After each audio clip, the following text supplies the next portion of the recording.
Egypt, Babylon, Rome. They were the biggest, baddest empires the world had ever seen.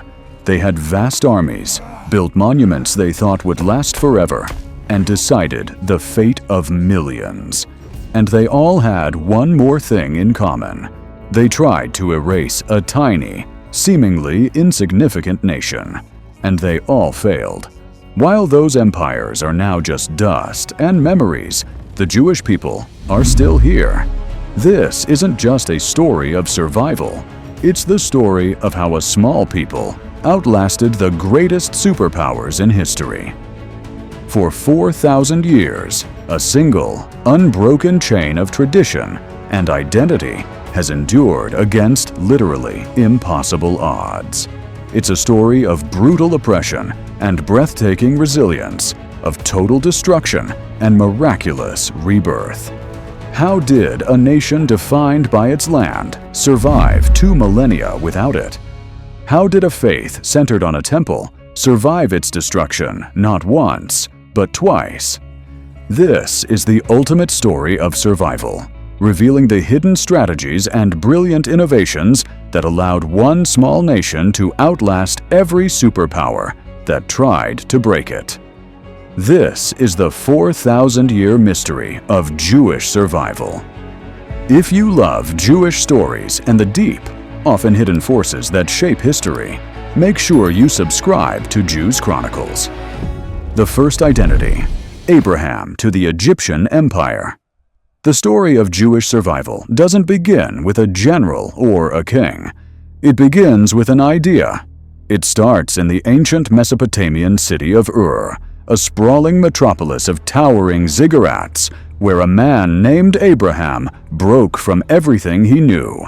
He championed a radical, revolutionary concept. There was only one God, an invisible, universal being. This wasn't just a new religion. It was the creation of a brand new kind of identity. Abraham's pact with this God wasn't just a personal promise. It was the founding charter of a people, a nation defined not by borders, but by a shared belief. And the brilliant thing was, this identity was portable. It was an inheritance passed from Abraham to his son Isaac, and from Isaac to his son Jacob, who was later renamed Israel. Jacob's 12 sons would become the fathers of the 12 tribes. When a crippling famine forced them from their land, they carried this identity with them into the mighty empire of Egypt. At first, things went well. One of Jacob's sons, Joseph, had risen to become a powerful viceroy, saving not only his own family, but all of Egypt from starvation. For a while, Jacob's family thrived. But this peace wasn't meant to last. As generations passed, their ancestral story, the covenant with God, the promise of a homeland, the sense of being a distinct people, was told and retold. It was this powerful narrative that transformed a small clan into a nation, even before they had a country to call their own. Their survival in these early years wasn't because of armies or political power, but because of the strength of their story. They knew who they were and what they believed. This powerful sense of self, a collective identity built on faith and memory, became their first and most essential tool for survival. It was a spiritual fortress they carried inside them, even as the shadow of the Egyptian Empire grew longer. Egypt, the first great oppressor empire. That famous Egyptian hospitality eventually soured. The book of Exodus tells us a new king arose over Egypt who did not know Joseph. Looking at the booming Israelite population, this new pharaoh got scared. He didn't see guests. He saw a potential threat, a fifth column that could side with Egypt's enemies. And his fear turned into brutal policy. He enslaved the Israelites, forcing them into back-breaking labor, building his great cities, Pithom and Ramesses. The whip replaced the welcome. Then, the oppression got even worse. In a horrific attempt at population control, Pharaoh ordered every newborn Hebrew boy to be thrown into the Nile. It was the first recorded attempt in history to systematically wipe out the Jewish future. But from this very decree of death, a leader emerged. A Hebrew baby, Moses, was placed in a basket on the river, found by Pharaoh's own daughter, and raised in the very palace of the man who ordered his death. Yet, he never forgot who he was. After fleeing Egypt, Moses returned as a prophet with a simple, powerful demand: "Let my people go." What followed was an epic clash of wills between a tyrant and God. The 10 plagues weren't just random disasters, they were a systematic takedown of the Egyptian gods, a demonstration that the empire's deities, the god of the Nile, the sun god Ra, even Pharaoh himself, were powerless against the god of slaves. The climax of this struggle was the Exodus. The flight from Egypt and the miraculous parting of the Red Sea became the defining event in the Jewish mind. It was their national birth certificate.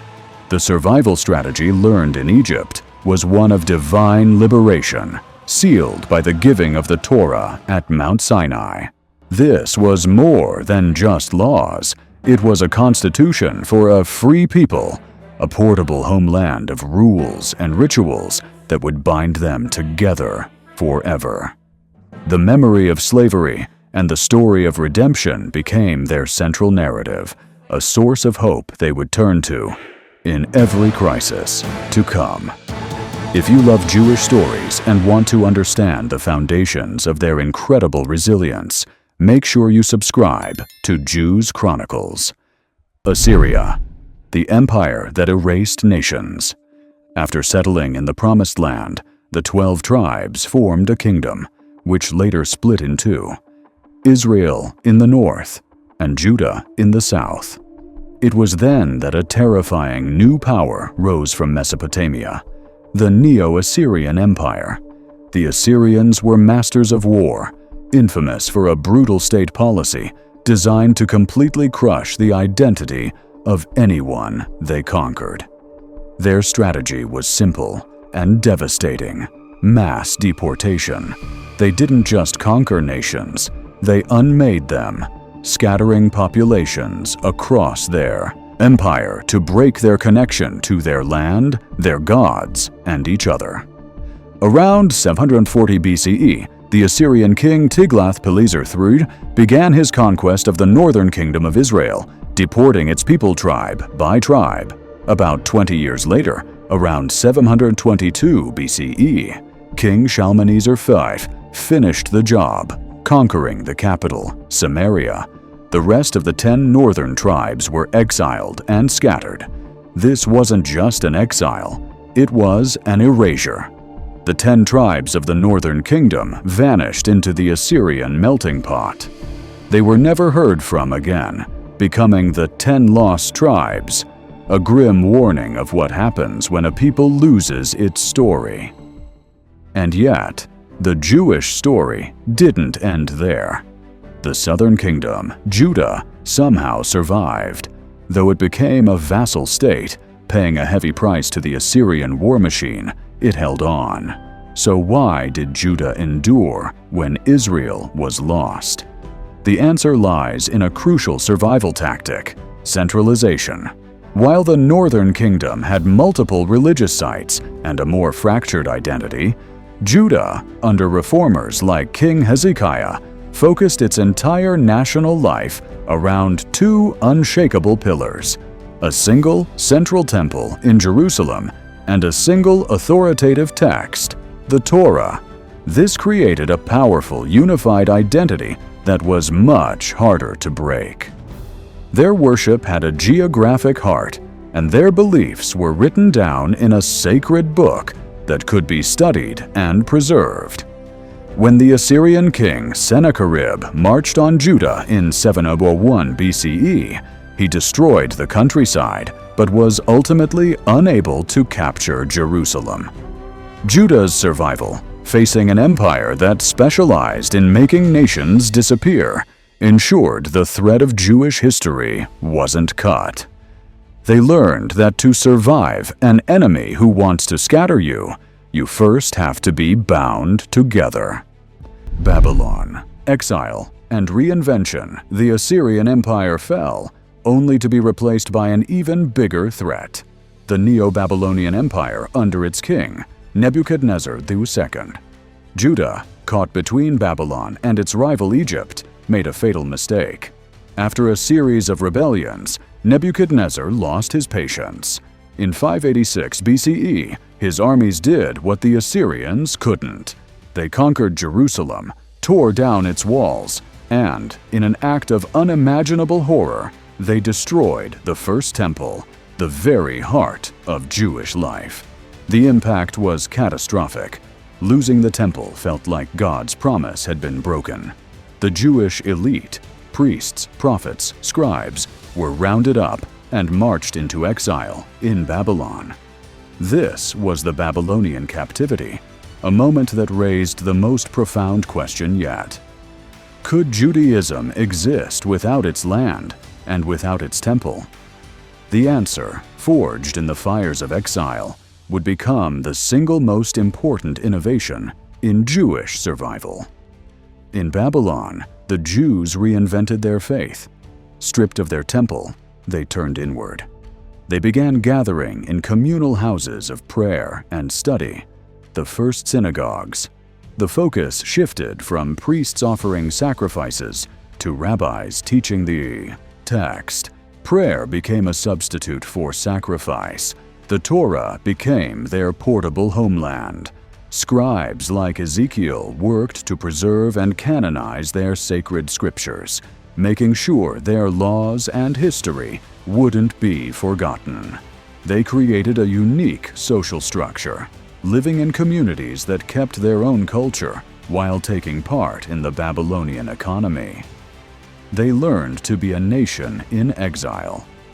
This period also saw a major theological upgrade. Prophets began to speak of a universal God, one not confined to a single building or land, but whose power extended over all nations. Then, just as the prophet Jeremiah had foretold, the Babylonian Empire fell to the Persians. While the prophecy spoke of 70 years, the actual exile lasted somewhere between 48 and 70 years, depending on how you count. In 538 BCE, the Persian king, Cyrus the Great, issued an amazing decree. He allowed the Jews to return home and rebuild their temple. This was a lesson forged in trauma. It proved that Jewish identity didn't depend on a state or a building. It was a resilient system of text, community, and belief that could be transplanted anywhere. This became the blueprint for survival for the next 2.5 millennia. Persia, a rare empire of tolerance. The rise of the Persian Empire under Cyrus the Great marked a radical shift in ancient politics. Unlike the Assyrians and Babylonians, who ruled with an iron fist, the Persians practiced a surprising level of tolerance. Cyrus's famous decree, backed up by archaeological finds like the Cyrus cylinder, was revolutionary. It allowed deported peoples to return to their homelands and rebuild their temples. For the Jews, this was nothing short of a miracle. In 538 BCE, a wave of Jews set out on the first return to Judah. The Book of Ezra records a total of 42,360 people in the community that returned under Zerubbabel to re-establish the nation. It wasn't an easy homecoming. The land was a wreck, and their neighbors were hostile.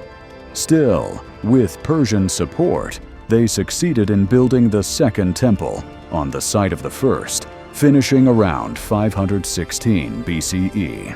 Decades later, another wave of returnees was led by the scribe Ezra, who brought a renewed focus on the Torah as the Jewish people's constitution. He was followed by Nehemiah, a high-ranking Jewish official in the Persian court, who became governor and got permission to rebuild Jerusalem's shattered walls. Together, Ezra and Nehemiah led a spiritual and physical revitalization. This period taught the Jews a new and subtle survival skill: political navigation. They learned how to thrive inside a larger empire by gaining the favor of the ruling power. The story of Esther, set in the Persian court, became the classic example of this strategy. It tells of a Jewish queen who uses her insider status and political smarts to stop a genocidal plot against her people. The lesson was clear: survival could be secured not just through faith or force, but through diplomacy and loyalty. By being productive citizens of the empire, they could earn the protection and freedom to live as Jews. This model of being a state within a state, integrating economically while fiercely guarding their own culture, would become a crucial strategy for centuries. Greece. Cultural war. The era of Persian tolerance ended with the lightning-fast conquests of Alexander the Great. In 332 BCE, Judea fell under Greek control. But Alexander's ambition wasn't just military, it was cultural. He wanted to spread Hellenism, Greek language, philosophy, and religion across his empire. At first, this wasn't a huge problem, but when a different Greek dynasty, the Seleucids, took over, the pressure to become Greek intensified. This set the stage for a new kind of conflict, not a war for land, but a war for the soul. The threat wasn't physical destruction, but cultural evaporation. Some wealthy, city-dwelling Jews embraced Hellenism, seeing it as the cool, modern thing to do. They built gyms in Jerusalem, took Greek names, and tried to blend their traditions with Greek ideas. Things came to a head under the Seleucid king Antiochus IV Epiphanes. He misunderstood an internal Jewish power struggle and launched a brutal campaign of forced Hellenization in 168 BCE. He outlawed core Jewish practices. Circumcision, Sabbath observance, and studying Torah were all banned on pain of death. His final insult? He set up an altar to Zeus in the Holy Temple and sacrificed a pig on it. This was a line that could not be crossed. It sparked a massive uprising, known as the Maccabean Revolt. The rebellion was started in a small village by an elderly priest named Mattathias and his 5 sons, who refused to bow to the Greek gods. After he died, leadership fell to his son, Judah, nicknamed Maccabee, the Hammer. Judah Maccabee and his followers weren't a professional army. They were guerrilla fighters fueled by religious passion, waging a war against both the massive Seleucid army and their fellow Hellenized Jews. It was a civil war and a war of liberation all in one. And against all odds, in 164 BCE, the Maccabees recaptured Jerusalem. They cleansed the defiled temple and rededicated it to God, an event celebrated ever since as Hanukkah. The Maccabean Revolt was a fierce, violent rejection of assimilation. It established a new survival paradigm, the willingness to take up arms to defend their religious freedom. If you love Jewish stories of courage against impossible odds, make sure you subscribe to Jews Chronicles. Rome, the greatest challenge. The independent Jewish kingdom the Maccabees fought for didn't last long. Internal conflict left it weak, and in 63 BCE, a new superpower showed up. The Roman legions, led by General Pompey, marched into Jerusalem, and Judea became a client state of the Roman Empire. For a while, things were tense but manageable. But Roman rule grew more corrupt and oppressive. Heavy taxes and brutal governors created a powder keg of resentment. In 66 CE, it finally exploded into the First Jewish-Roman War. It was a desperate, chaotic, and ultimately doomed fight. The full might of Rome, led by Vespasian, and then his son Titus descended on Judea. The war climaxed in 70 CE with the siege of Jerusalem. After 5 brutal months of famine and bloodshed, the legions broke through and utterly destroyed the city. The Second Temple, the center of Jewish life for 600 years, was burned to the ground. The destruction was an even greater catastrophe than the first. It looked like the end. Without a temple, without a capital, how could Judaism possibly continue? The answer came from an act of incredible foresight. During the siege, a leading sage, Rabban Yochanan ben Zakkai, realized the war was lost. Seeing that Judaism's future couldn't be saved by the sword, he devised a plan to save it with the book. His disciples smuggled him out of Jerusalem in a coffin. They brought him to the Roman general Vespasian, where Ben Zakkai prophesied that Vespasian would be emperor. When the prophecy came true, the new emperor granted the rabbi's seemingly humble request: "Give me Yavne and its sages." In the small town of Yavne, Ben Zakkai founded an academy. This single act saved Judaism. Yavne became the new center of Jewish law. The rabbis began the monumental task of adapting Judaism for a world without a temple. They standardized prayer to replace sacrifice. They focused religious life on the synagogue and the home. They began writing down the vast body of oral law that would become the Mishnah. They essentially built a portable Judaism that could survive anywhere. But the trauma wasn't over. 60 years later, in 132 CE, a second major revolt erupted, led by the charismatic Shimon bar Kokhba. The trigger was Emperor Hadrian's plan to build a pagan Roman colony on the ruins of Jerusalem. For 3 years, Bar Kokhba's rebellion was shockingly successful, but the Romans responded with overwhelming force, crushing the revolt by 135 CE. The aftermath was horrific. The Roman historian Cassius Dio claimed 580,000 Jewish soldiers were killed, though modern scholars believe this number is likely a significant exaggeration. Hadrian, determined to erase Judea from memory, renamed the province Syria Palestina. Jews were banned from Jerusalem. The long diaspora had truly begun. Yet, thanks to the foresight of Yochanan ben Zakkai, they carried their homeland with them. Medieval empires and kingdoms, the long exile scattered the Jewish people across the globe.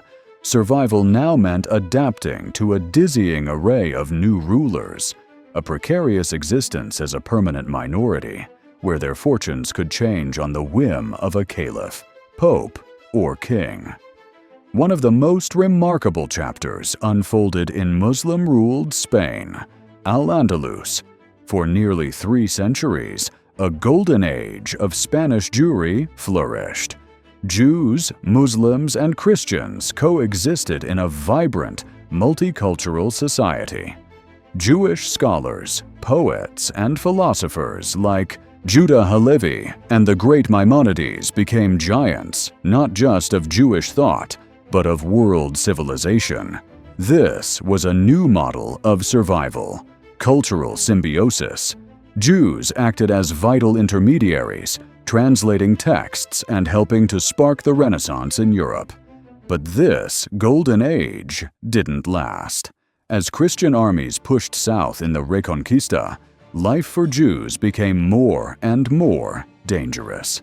In Christian Europe, the experience was often much darker. During the First Crusade in 1096, mobs marching to the Holy Land descended on Jewish communities, offering a stark choice: baptism or death. Thousands were massacred. Jews were increasingly marginalized, forced into segregated ghettos and into professions like moneylending, which only bred more resentment. The ultimate tool of oppression became expulsion. In 1290, they were expelled from England. In 1394, from France. The most catastrophic expulsion came in 1492. The Spanish Catholic monarchs, Ferdinand and Isabella, issued the Alhambra Decree. All Jews had to convert or leave Spain within 4 months. Estimates of how many fled vary widely, from as low as 40,000 to as high as 200,000. But it was a devastating blow that ended 1,500 years of Jewish life in Spain. How did they survive this? Through a highly developed internal network. They created autonomous communities called Kahila, with their own courts, schools, and social welfare systems. They were a nation in exile, with a portable constitution, the Talmud, and a global support system that connected a Jew in Poland with one in Morocco. Education was everything. This intellectual and communal resilience allowed them to adapt, regroup, and rebuild time and time again. If you love Jewish stories and want to understand the secret to their perseverance, make sure you subscribe to Jews Chronicles. The Modern Age and New Threats. The modern era seemed to promise an end to the long exile. The Enlightenment and emancipation in the 19th century began to tear down ghetto walls. It looked like the old model of survival could be replaced by full integration. But this new freedom came with a new, twisted threat. The old religious-based hatred began to mutate. It was repackaged for a scientific age into the pseudoscience of racial anti-Semitism. This new ideology claimed Jews weren't just a different religion, but an alien, inferior race. No amount of assimilation could wash away the taint of Jewish blood. This poison found fertile ground in the political chaos of the late 19th and early 20th centuries. In the Russian Empire, waves of violent riots called pogroms swept through Jewish communities, leaving thousands dead. This racial anti-Semitism reached its monstrous peak with the rise of the Nazi Party in Germany. The Nazi goal wasn't just to persecute or expel the Jews. Their goal was to exterminate them entirely. The Holocaust was the methodical, industrialized plan to murder every Jew they could reach. From 1941 to 1945, Nazi Germany and its OR collaborators systematically murdered 6 million Jews, about 2/3 of the entire Jewish population of Europe. In the face of this final solution, old survival strategies were tragically useless. And yet, even in this unprecedented abyss, the Jewish spirit of resistance endured. Survival took many forms. It was the armed uprising of the Warsaw Ghetto, a final, heroic act of defiance. It was Jewish partisans fighting in the forests. But it was also spiritual resistance, secret schools in the ghettos, hiding diaries to ensure the story would be told, and the simple, profound act of trying to stay human in a system designed to destroy humanity. The world had witnessed the most determined effort in history to erase the Jewish people. It had failed. A People Reunited, Israel, 1948, present. In the smoldering ashes of the Holocaust, something fundamental changed. The 2,000-year-old strategy of diaspora survival, relying on the fragile tolerance of others, was shattered. The conviction grew that the only way to ensure a Jewish future was to reclaim their sovereignty in their ancient homeland. This dream wasn't new. It was the ancient hope repeated for centuries in daily prayers. Next year, in Jerusalem. In the late 19th century, this religious yearning had become a modern political movement. Zionism. For decades, pioneers had been returning to Palestine, then under Ottoman and later British rule, building communities and reviving the Hebrew language. After World War II, the movement gained unstoppable momentum. On November 29, 1947, the United Nations voted to partition Palestine into Arab and Jewish states. And on May 14, 1948, David Ben-Gurion stood in Tel Aviv and declared the establishment of the State of Israel. After 2 millennia of statelessness, the Jewish people were once again masters of their own destiny. The declaration was met with joy by Jews around the world, but also with an immediate invasion by 5 neighboring Arab armies. The newborn state began its life fighting for its very survival.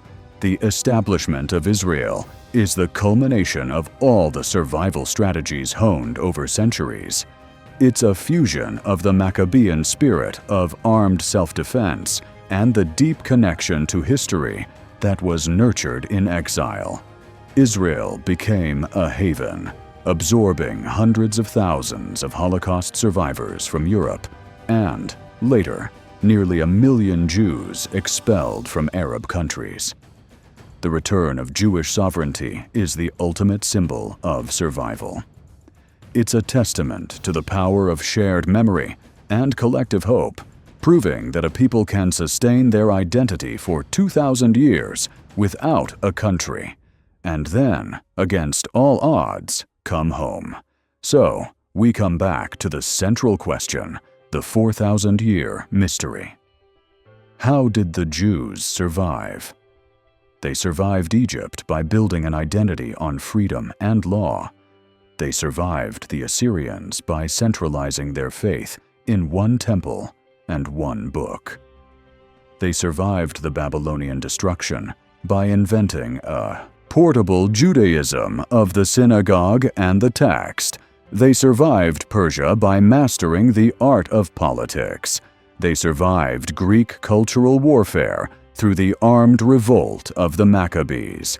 They survived Rome's overwhelming power through the quiet genius of Rabbi Yochanan ben Zakkai, who built an ark of scholarship that could float on the endless waters of exile. They survived 1,000 years of medieval persecution through tight-knit communities and a global network of support. And they survived the absolute evil of the Holocaust, emerging from the abyss with the unbreakable will to reclaim their own country. Each empire presented a different kind of threat, and each time the Jewish people forged a new tool for survival: faith, law, memory, adaptation, community, resistance, and finally, sovereignty. The empires that tried to destroy them are gone. Their gods are forgotten. Their monuments are ruins. But the small nation they sought to erase is still here. The secret to Jewish survival, then, isn't one simple thing. It's a dynamic combination of opposites: a fierce loyalty to tradition, coupled with a remarkable talent for adaptation. It's an unbreakable link to an ancient past, combined with a relentless focus on educating the next generation. It's the paradox of a people defined by their attachment to a piece of land who became the world's experts at surviving without it. The story of the Jewish people is the ultimate testament to the power of resilience, the strength of identity, and the radical idea that a people armed with a powerful story can outlive history's most dangerous empires. If you love Jewish stories and believe that understanding the past is the key to the future, make sure you subscribe to Jews Chronicles.